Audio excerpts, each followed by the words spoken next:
তুলসীকে বললেন, তুলসী রে, সময় বুঝিয়া সরস্বী হইয়া মিলিবি নাগরকার, চতুর নিকটে কহিবা কপটে, রাখিবি আপন মন। বললেন, তুলসী আমার রাধারানীকে প্রণাম করে বললেন, রাধে, এত সহজে যখন আমি তোমার কৃপা পেলাম, তখন আমি কৃষ্ণের কৃপাও পাবো। রাধারানী আবার বললেন, তুলসী, তুই কি গোবিন্দের জন্য কিছু নিয়েছিস? তুলসী বলল, রাধে, জগতে তো গোবিন্দকে দেবার মতো আমার আর কিছু নাই রে। গোবিন্দকে দেবার মতো আমার কিছু নাই। এই দেহ মন প্রাণ রূপ যৌবন তার দেহদান, তাকে আমি আগেই সঁপে দিয়েছি। তাই বলছে, আমি জানতাম তুই গোবিন্দের জন্য কিছু নিবি না, তাই তুই যাওয়ার আগেই আমি সব প্রস্তুত করে রেখেছি। তবে শোন, গোবিন্দের সঙ্গে আলাপ করবি সময় বুঝে, দেখিস নারীর মান যেন ভাঙে না। আমাদের নারী জাতির আর কিছু নেই বাবা। নারী জাতির কি আর কিছু আছে? নারীর আছে কি মান আর সম্মান। যদি মান সম্মান একবার ভেঙে যায়, তাহলে সেই নারীকে কেউ কখনো আর পছন্দ করে না। হরিব। তাই বলছে, শোন, সময় বুঝে চতুর নিকটে তুই গোবিন্দের সঙ্গে আলাপ করবি। আমি জানতাম তুই কিছু নিবি না, তাই কি করেছি শোন।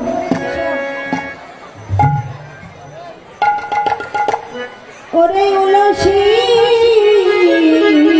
তুলসী, মনেতে হরষি,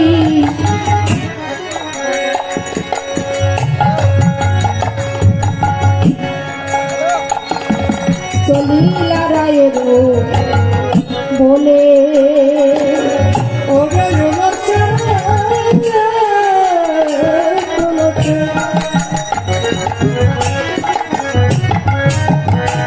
আর মনেতে হরষে রাখিলা রাখলো, বাবারে রাখিলা রাখলো। ওরে তুলসী, তুলসী,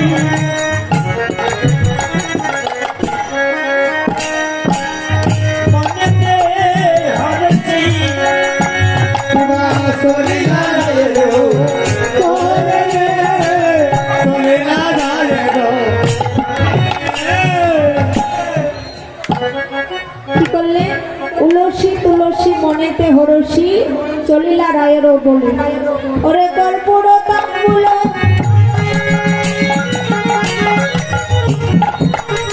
লইয়া ফুলহার, ওরে কর্পূর তাম্বুল,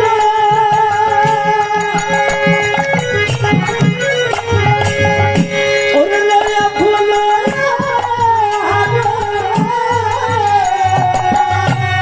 কর্পূর তাম্বুল লইয়া ফুলহার, রাখিবি আপন মান রে, রাখিবি আপন মান।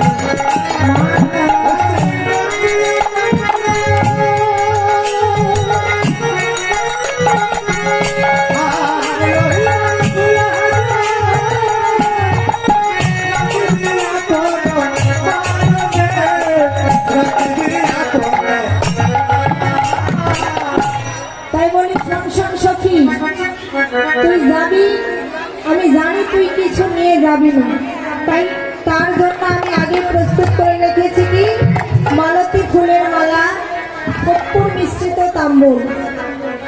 তুই যখন আমার পরাণ বধূর কাছে গিয়ে পৌঁছাবি, তখন তাকে এই ফুলের মালাটি পরাইয়ে দিস, আর এই কর্পূর মিশ্রিত তাম্বুলটি তার বদনে সেবা দিস। কি করলে? তুলসী আমার আজ চলেছে কেমন করে? তুলসী মনানন্দে চলিল রে, আনন্দে চলিল রে, মনানন্দে চলিল রে। আনন্দে চলিল রে, গোবিন্দের দেখা পাবে বলে মনানন্দে চলিল রে। গোবিন্দ দেখা পাবে বলে আনন্দে চলিল রে, আনন্দয়া ধরে না রে, আনন্দয়া ধরে না রে, আনন্দয়া ধরে না রে। আনন্দয়া ধরে না রে, প্রেমানন্দে গাইবে ভেসে আনন্দয়ার ধরে না রে। আনন্দে গাইলে ভেসে আনন্দয়া ধরে না রে। কি করলেন? তুলসী মনানন্দে চললেন। ও মা, কীর্তন শ্রবণ করলে দক্ষিণা দান করতে হয় বাবা।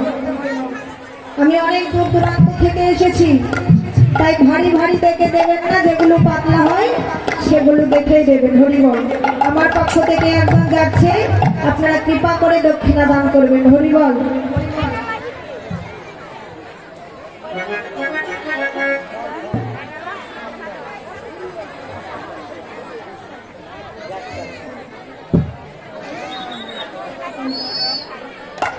কি করলে? তুলসী উলসী মনেতে হরসী চলিলা রায়েরও বলে।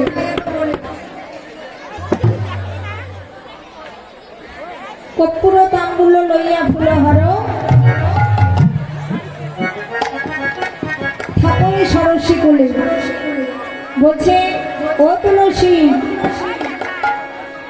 তুমি তো আমার গোবিন্দের কাছে যাচ্ছ,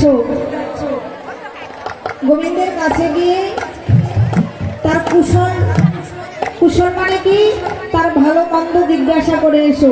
আমার মন কেমন কেমন জানে করে, আমার মনে হয় গোবিন্দ আমার সুখে নেই রে। তাই কি করলেন?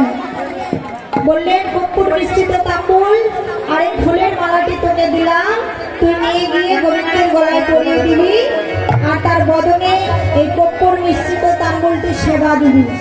রাধে গো রাধে গো, বাবা,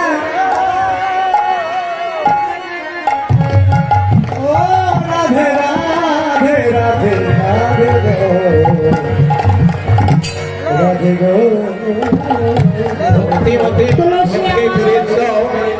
আপনারা আত্মসংযম, ধৈর্য, সহিষ্ণুতার মধ্য দিয়ে বৃন্দাবনে আসন গ্রহণ করুন। একটু পরেই সূর্যদেবের পূজা অনুষ্ঠিত হবে। সূর্য পূজা দর্শন করলে বা পূজা করলে স্বামীর মঙ্গল সাধিত হয়। দয়া করে আপনারা পূজা দর্শন করুন, অপেক্ষা করুন। কি করলেন? তুলসী আমার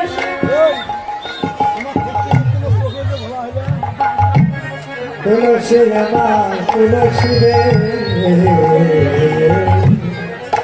যে বাবা রাধা কুণ্ডে গিয়ে পৌঁছাইছে, রাধা কুণ্ডে গিয়ে দেখলেন কি, যে গোবিন্দ আমার অনেক দূরে ধুলার মাঝে করে গড়াগড়ি করে অজ্ঞান অচৈতন্য অবস্থায় রাধে রাধে রাধে রাধে বলতে বলতে গড়াগড়ি করে কাঁদছে। ওমা, তুলসী আমার দূর দৃষ্টিতে তাকিয়ে দেখলেন গোবিন্দ আমার ধুলার মাঝে পড়ে অচৈতন্য অবস্থায় রাধে রাধে বলে কাঁদছে। যেই দেখলেন মা,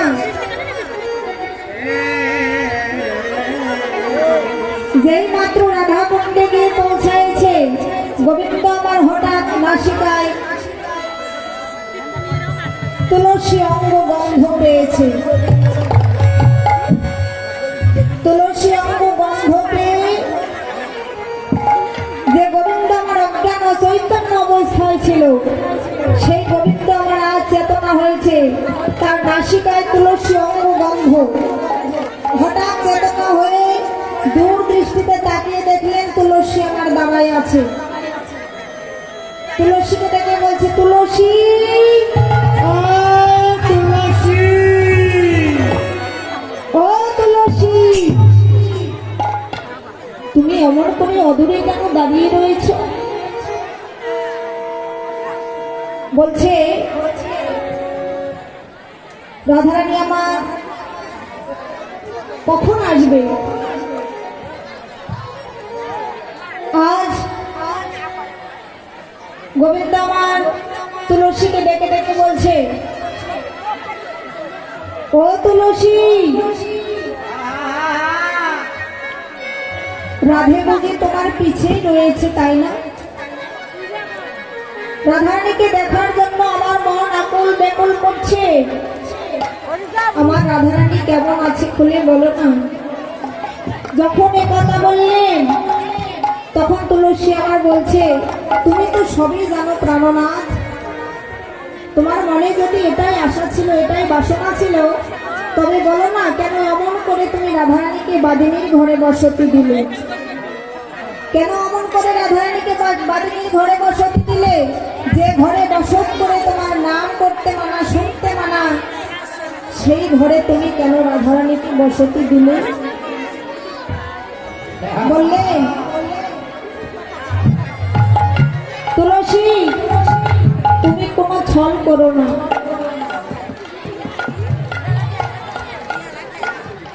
তুলসীকে ডেকে ডেকে বলছে, তুলসী, তুলসী,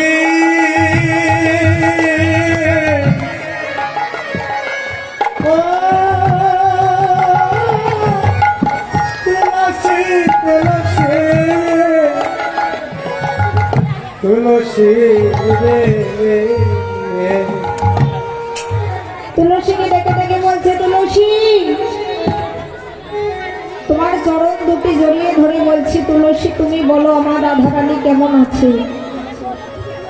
আমার রাধা সুখে আছে কিনা দুঃখে আছে? তুমি কি আমার রাধার কুশল বলে দাও। বলছে, প্রাণ বধূ হে, রাধারানী তোমার দর্শন পাওয়ার লাগি, তোমাকে দেখার লাগি তার মন প্রাণ ব্যাকুল হয়ে রয়েছে।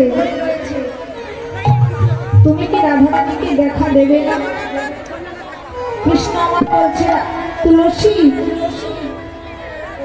তোমার চরণ দুটি জড়িয়ে ধরে বলছি, তুলসী, তুমি আমাকে কৃপা করে বলে দাও আমার রাধারানী কেমন আছে।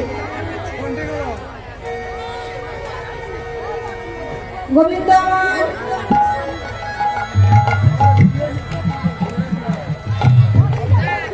তুলসীকে ডেকে ডেকে বলছে, তুলসী রে,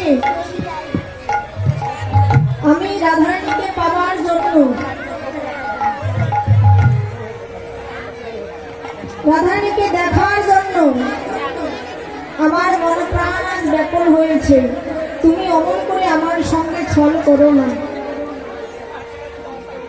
বললেন, ও তুলসী, তুলসী, তুমি কৃপা করে আমাকে বলে দাও না, ডেকোরেটর কর্তৃপক্ষের দৃষ্টি আকর্ষণ করছি। ডেকোরেটর কর্তৃপক্ষ সার্চ লাইট বন্ধ রাখুন, ভক্তদের অসুবিধা হচ্ছে। গোবিন্দ আমার তুলসীর কাছে এসে পৌঁছাইছে। তুলসী আমার কি করলেন? গোবিন্দ আমার ত্রিভঙ্গ থামে দাঁড়ালেন, গোবিন্দের গলায় তুলসী মালা পরিয়ে দিলেন এবং বদনে তাম্বুল মিশ্রিত কর্পূর সেবা দিলেন।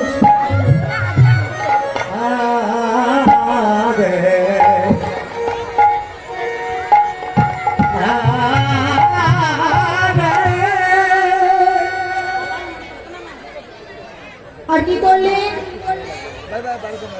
বলছে, রাধারানী তো বাদিনীর ঘরে বসতি করে। গোবিন্দ আমার তুলসীকে ডেকে ডেকে বলছে, তুলসী রে, আমি যে রাধা ছাড়া চলতে পারি না, রাধা ছাড়া বলতে পারি না, রাধা ছাড়া বাঁচতে পারি না। ওমা, জগতে যদি রাধারানীর কৃপা হয় বাবা, আমার ভগবানেরও কৃপা হয়ে যায়। কত সৌভাগ্যের ফলে, কত সাধনার ফলে আজ আমরা সাধের মানব জন্ম পেয়েছি। 84 লক্ষ জনে ভ্রমণ করে পেয়েছি সাধের মানব জন্ম বাবা। এই জন্ম হেলায় হেলায় কাটিয়ে দিলে হবে না। আসুন সকলে মিলে ভক্ত সঙ্গ করি, ভক্তের চরণ ধুলি, অঙ্গে লেপন করি, এই যেমন বারবার